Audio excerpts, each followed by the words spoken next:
Azvina kumira zvakanaka mhuri yeZimbabwe. Ndadzoka zvekare panapa nhasi ndine nyaya zvekare yemurume anoitwa Mike Chimombe uyo ari mukastodi zvaiko zvinezvi nenyaya dzavo dzavakabatirwa dzekunzi vakanopuhwa 40 million vakasazodhilivha mbudzi presidential goat scheme yekutaura. So nhasi panapa pane imwe futi iri kunzi a company linked to Mike Chimombe has been implicated in a tender scandal related to the procurement of 500 street lights for the city of Harare, as reported by the Herald. Chimombe allegedly used a fake company as falsified documents to secure the tender to install 500 streetlights in the capital of Superman.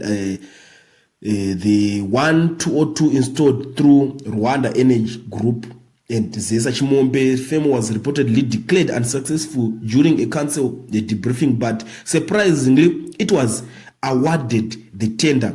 Donax Enterprises Private Limited filed an application to challenge the procurement proceedings conducted by the city of Harare, claiming it was not notified of its disqualification or disbarment until the council approved the procurement. The Harare City Council allegedly knew that Chimombe's company had falsified documents and misinterpreted information, yet still awarded the tender to the company. Ndonya iri kuitika panapa guys, azvina kumira zvakanaka. Vakomanaka, unoziva kuti nyaya idzi tikutoona kuti mari dzenyika dziri kubuda ndozvatakutoona, ndozvazviri kutoreva panapa. But kureva kuti mari idzi matenders aya zvafa mungange muri kutopopota zviso kutonzi muri kutoti road yedu yakadai so umwe munhu angonga akatodya mari road ikoko. Muri kutopopota magetsi ari kupera, umwe munhu anenge akatodya mari magetsi apa magetsi andina kunanga zito ndiana akadya mari magetsi. But tikada kuona panje panapa pari kunzi ma street lights.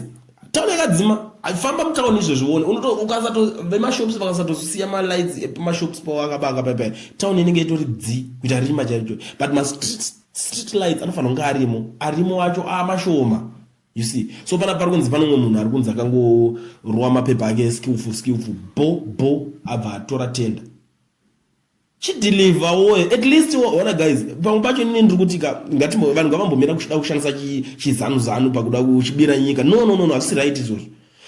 Chipuwo tender yacho wanzi udatisa 500 malights, alright. Chizo kana 300 zvinooneka at least unongochijambirawo kana kilometer at least pano chiedza chinenge chiri mu kana toisa kana 250 hafu ka zvinonzwisisika kuti tobva ngotora mari yacho yese unongochitembei kutodherera chaivo zvekutoti ivo vhinevo vacho vanongochitemba vanopedzera vati ayi uyu mubate because akutotidherera munhu. Ndopanozonzwa kuti munhu kana watozodzingwa kana nekumusangano kwacho zvanyanya, it's too much. Angotore mari kuti yese nevacho vanenge vakaapprove matenda acho ndovamwe vanhu vanenge vari wrong futi. Ende inozati kana iyo nyaya iyo mapatari pari kunzi council chinchichensa uno vanhu ava council yeye. To be very honest with you guys, council yeye kana inyaya iri kumashure airano ruling party Harare council avasi vanhu veruling party opposition yeye. But unotoona kuti madhira angoitika kwese kwese unotosvika toda mari toda tenda iyo kana kuti anenge achitoziva ega kuti ndikutongoenda tenda yangu iri kutopa ningi poze pakatozovhunduka papatorambwa kunzi aiwa ava vasi kukwanisa kuqualify kuti vange vachita basa iri but pakazongoonekwa kuti yatondova ndopuwa tenda yacho. How come? Zvinhu zvinoitika muZimbabwe guys handidi kunyoderera. Unosvika pachikamu chekuzorora unotadza kutonzwisisa kuti chii chiri kunyatsoitika. But anyway, muri Zimbabwe ndo nyaya yacho iri kuitika. Ameno kuti mimi makada kuita senyaya iyi guys, munoionawo sei nyaya iri kuitika.